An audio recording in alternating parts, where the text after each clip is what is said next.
Good morning all of you. Today's topic is औषध seven काल।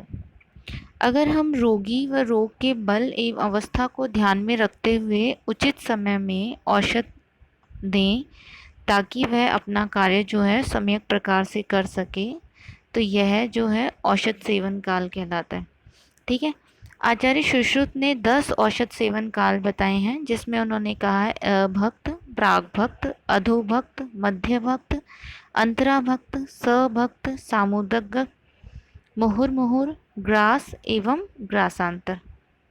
जो यहाँ पे सग्रास एवं ग्रासांतर। ठीक है।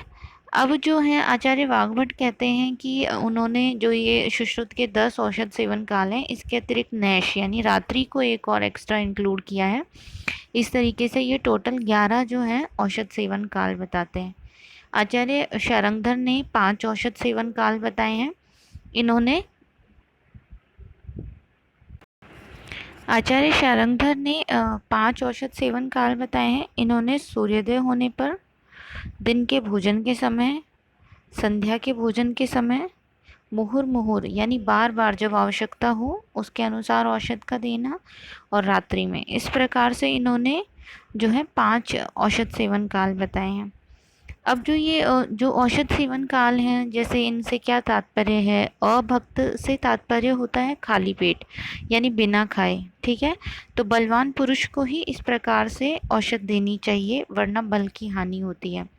क्योंकि इसमें क्या होता है कि औषध की जो पोटेंसी है वो और अधिक जो है होती है। अधिक औषध जो है अधिक वीर्य वाली, और औषध अधिक बलवान होती है। ठीक है। तो ऐसी कंडीशन के अंदर जो सुकुमार होते हैं, बालक होते हैं, स्त्री होते हैं और वृद्ध होते हैं, उन्हें खाली पेट औषध का प्रयोग नहीं कराना चाहिए। ठीक है। अगर हम प्राग भक्त की बात करें तो प्राग भक्त से तात्पर्य है भोजन से पहले। ठीक है। जो भी अपान वायु जन्य विकार हैं, ठीक है, उनके लिए और क्रश करने के लिए, यानी अगर मोटा व्यक्ति जो है उसे आप इस तरीके से औषध देंगे तो उसका वेट जो है वो रिड्यूस होगा। ठीक है।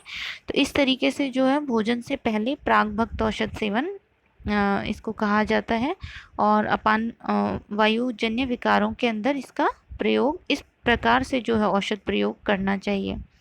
नेक्स्ट है अधोभक्त। अधोभक्त से तात्पर्य है मतलब खाने के बाद। ठीक है। यहाँ प्राग से पहले और अधो से बाद में। ठीक है। तो खाने के बाद व्यान वायुजन्य विकार व स्थूल करने के लिए प्रातः भोजन के बाद, तथा उदान वायु विकार में शाय भोजन के बाद औषध देनी चाहिए। ठीक है।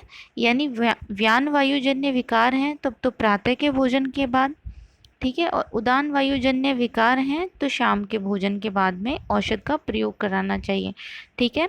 और जो भी व्यक्ति ऐसे हैं जिनका वज़न बहुत कम है और जो वेट गेन करना चाहते हैं, उनको अधोभक्त जो है यानी भोजन के बाद में औषध का सेवन करना चाहिए। ठीक है। अधोभक्त औषध सेवन जो है ये पूर्व काय यानी शरीर के ऊपर के आधे भाग को बल देना। ठीक है। और यहाँ की जो व्याधियाँ हैं उनको दूर करने के लिए जो ये काल है ये बहुत ही एक तरीके से उपयुक्त काल है, तो इस काल में औषध सेवन कराना चाहिए। अगर हम मध्य भक्त से देखें तो इससे तात्पर्य है भोजन के मध्य। ठीक है। भोजन के मध्य में औषध देना जो है वो मध्य भक्त कहलाता है।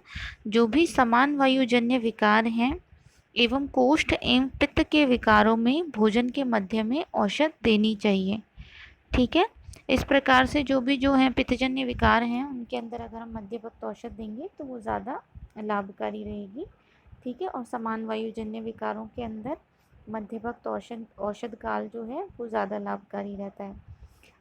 नेक्स्ट है अंतरा भक्त। अंतरा भक्त मतलब दो भोजन काल के बीच में। ठीक है। दो भोजन काल के बीच में यानी प्रातः काल के और साय काल के भोजन के बीच में औषध देना जो है अंतरा भक्त कहलाता है। यह अग्नि दीप्त करता है, हृदय और मन को बल देता है। ठीक है। व्यान वायु विकार में लाभकारी है। इससे पहले मैंने आपको कहा था अधोभक्त यानी खाने के बाद जो है औषध सेवन भी व्यान वायु विकारों में लाभकारी है, और अंतरा भक्त यानी दो भोजन काल के बीच में औषध भी व्यान वायुजन्य विकारों में लाभकारी है। इसके अलावा रक्तगत क्षारीयता की दृष्टि से औषध इसी काल के अंदर देनी चाहिए, यानी 2 भोजन काल के मध्य में। नेक्स्ट है सैभक्त। सैभक्त जो है ये भोजन के साथ, ठीक है, भोजन के साथ अर्थात औषध जो है भोजन के साथ पकाकर दी जाती है। दुर्बल बालक, स्त्री, वृद्ध पुरुष को अरुचि में एवं सर्वांगवात के अंदर जो है सैभक्त औषध देनी चाहिए, ठीक है। नेक्स्ट है सामुदक। सामुदक मतलब संपुट, ठीक है, अर्थात भोजन से पहले जो है औषध और बाद में भी औषध का प्रयोग जो है वो सामुदक कहलाता है। भोजन से पहले औषध और भोजन के बाद में औषध, ठीक है। दोषों का ऊपर व नीचे फैल जाना, ठीक है, जैसे हिक्का, कंप, आक्षेप में इस तरीके से औषध देनी चाहिए। इसके अलावा परिणामशूल जो है, ठीक है, जिसको एक्यूट ड्यूडेनाइटिस से और इनसे जो है कोरिलेशन किया गया है, जो है हम जैसे 2 तरह के शूल पढ़ते हैं, अनिद्रव शूल एवं परिणाम शूल, अर्थात भोजन करने के 3 से 4 घंटे के बाद जब पेन होता है तो उसके अंदर भी हम जो है सामुदक यानी भोजन से पहले और भोजन के बाद में जो है औषध का प्रयोग करना चाहिए, वो ज़्यादा लाभकारी होता है। नेक्स्ट है मुहुर मुहुर। मुहुर मतलब बार बार थोड़ी थोड़ी मात्रा में आवश्यकता के अनुरूप, ठीक है, यानी औषध की आवश्यकता बार बार देना मुहुर मुहुर कहलाता है। श्वास में, काश में, पिपाशा में, वमन में एवं विष विकारों में इस प्रकार से औषध देनी चाहिए, ठीक है। नेक्स्ट है सग्रास। सग्रास जो औषध है इसको ग्रास के साथ देना, जो औषध जो होती है उसको ग्रास के साथ देना सग्रास कहलाता है, ठीक है। प्राणवायुजन्य विकारों में, मंदाग्नि में एवं वाजीकरण औषध जो है उसका इसी प्रकार से सेवन जो है करना चाहिए, अर्थात सग्रास सेवन जो है वाजीकरण औषध का बताया गया है।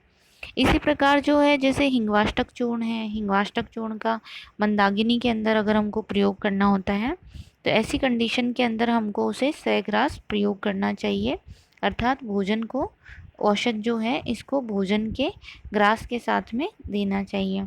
अभी तक जो है हमने प्राणवायुजन्य विकारों में की चिकित्सा अनुरूप प्राणवायुजन्य विकारों में सग्रास जो है औषध हमको प्रयोग करनी चाहिए, तो वो ज़्यादा लाभकारी रहेगी।